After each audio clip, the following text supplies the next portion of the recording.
He's one of the worst stand-ups I've ever seen. Sorry to Joe. I'm sure the podcast is doing something for someone. The stand-up is horrible. I don't know if he was ever good, but he is present day one of the worst stand-ups. I mean, I have seen drunk open micers who have never touched a microphone do better than his last like intentional special. I was gonna say, did Joe know you were doing this? Dude, his head of security was like, we didn't tell Joe. He doesn't kind of get, like humor stuff like this sometimes. And I was like, oh, yeah. Yeah, he Guy would with not. the biggest podcast in the world doesn't get humor. Joseph! Listen, I have seen the light. At first, I was confused. I was like, man, Joe is the man. And the more I watch, the more I realize that he is 60. This nigga's a grandfather. No wonder he sucks at comedy. I mean, listen, let me be clear. Joe's not good at stand-up. He's a Fear Factor dude. He's the podcast dude. He's the UFC dude. Not a comic. Okay, not a good one. Not a good one.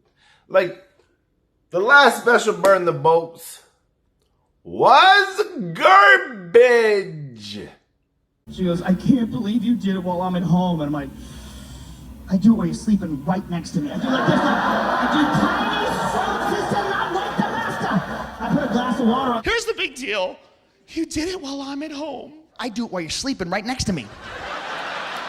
You're inches away. I pretend like I'm a little prisoner trying to file my way out of jail. Oh, tiny strokes as to not wake the master. But then she kept talking to us, like me and my friend are talking. She goes, sorry, boys. She only likes girls. And I got my own. And I'm like, well, now we're in a conversation. And I said, having a strap on and thinking it's a is like having a lighter and thinking you're a dragon. And she yells over at us. She goes, sorry, boys. She only likes girls. And I got my own. She says this to us. Yeah. So I go, where is it? And she goes, it's a strap-on. And I said, having a strap-on and thinking it's like having a lighter and thinking you're a dragon. The last special, Joseph, was terrible. Huh? Burn the boats. You shouldn't have did that. You should have kept the boat dry. You should have got back on the boat and took it back to where you came from. Because, damn it, you got slaughtered when you got there. I don't know if y'all know the story behind Burn the Boats. It was like Vikings, I believe, would go to a place and they'd burn their boats because there's no retreating. Nigga, you should have retreated. And you did it live, nigga. You was wildin', Joseph.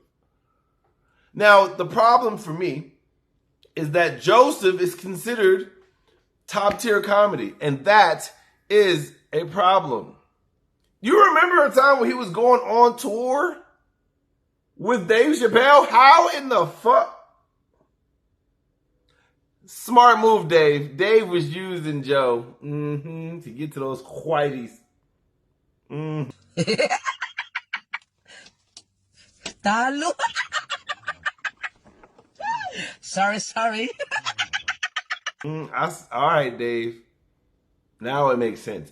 In the time when it was happening, because they were at Stubbs, downtown Austin, I was like, why?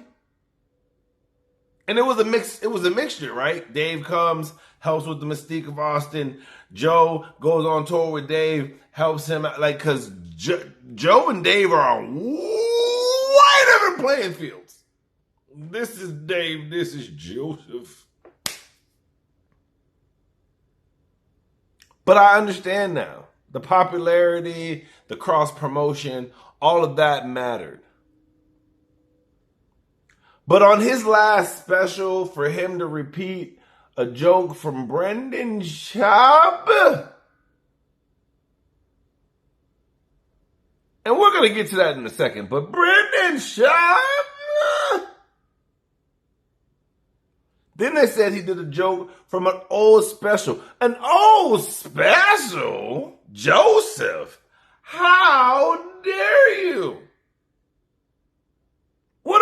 doing? What are we starting to die? Are we slowly losing? Is it dementia? Was it the horse alpha brain? What is going on with Joseph? What did he say? I think he's done comedy. He's done. No more. He's never, I mean, don't get me wrong. He'll go up there in front of his people and lollygag. It's like the old grandpa telling stories up on stage. But I don't think he's going to do another special. I think that was it.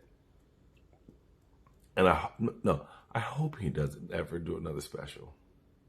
I hope he never does another special ever again.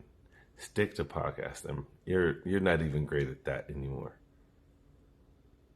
Once you get old, you start to lose it. And I'm getting there. I'm going to be there one day. So I understand I'm not going to be in denial. I'm going to say, damn it, I'm in denial. But we're going to talk about how Joseph created this void in real stand-up comedy because he pushed a bunch of comics. Didn't Cat say that? He said, Joe got 6 comics ain't never been funny. My cat is terrible. Never been funny. And this is true. Comedy is small, but only if you're mediocre. If it's big, it's a vast, vast place. He meant, and I'm just going to name them off, Ari Shafir, Bert Kreischer, Tom Segura, Brendan Schaub,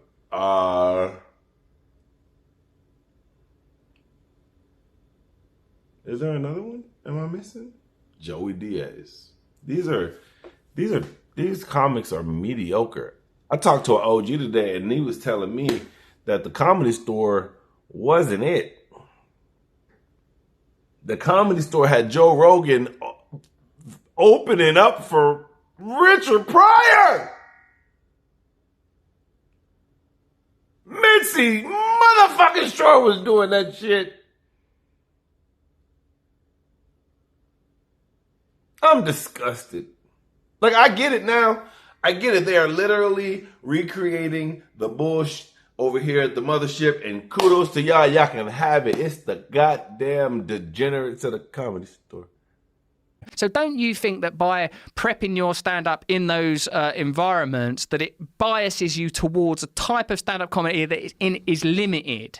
No, because you can do that other stuff too. You could always perform to your crowd, and you could always expand on things to your crowd. But to really put it together without any fluff, without any nonsense, without being self-indulgent, with respecting the attention span of the audience that may or may not even be there to see you. Most likely is not. If you go to a comedy club and there's a large, if you go to the Comedy Store any night of the week, there's 15 plus people on the marquee or on the list, and the show starts at 8 p.m. or 9 p.m. depending on the night, and it goes to 2 o'clock in the morning. And, you catch waves in there, and there's different types of comedy. And in that, you're going to deal with sometimes tired audiences, sometimes enthusiastic people. It's all different. It varies widely. And I think that in doing that, you cut all the nonsense out of your act, and you develop economy of words. You understand how to captivate people's attention and keep them engaged, and to respect their time, respect their point of view, respect that these people have an attention span. They want to be engaged in the best possible way that you can do it. And sometimes you develop that through these really difficult sets or distracted people and drunks and all that stuff. You can develop those qualities. You're always going to have your crowd. And everybody's afraid to say it, but I'll say it. I'm yo Huckleberry, yo Joe Rogan. Your comedy is whack. And the comedians that you choose to try to make them famous, nigga, they whack too. Why are you listening to these whack ass niggas? Huh? Why are you listening to these half-ass jokes telling racial? Get the fuck out of here. I'm sorry. I'll be the bearer of bad news.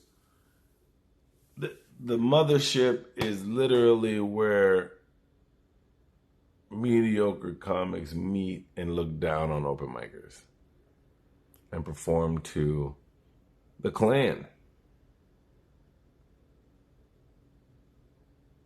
If you look out in that crowd of a Mothership show, you're not going to see diversity. Just the truth. You guys tell me what you think in the comments. Like, comment, subscribe.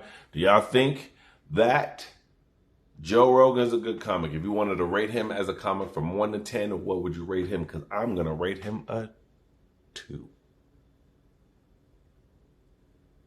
Let me know what y'all think. I'll holler at y'all. Peace. Until we meet again.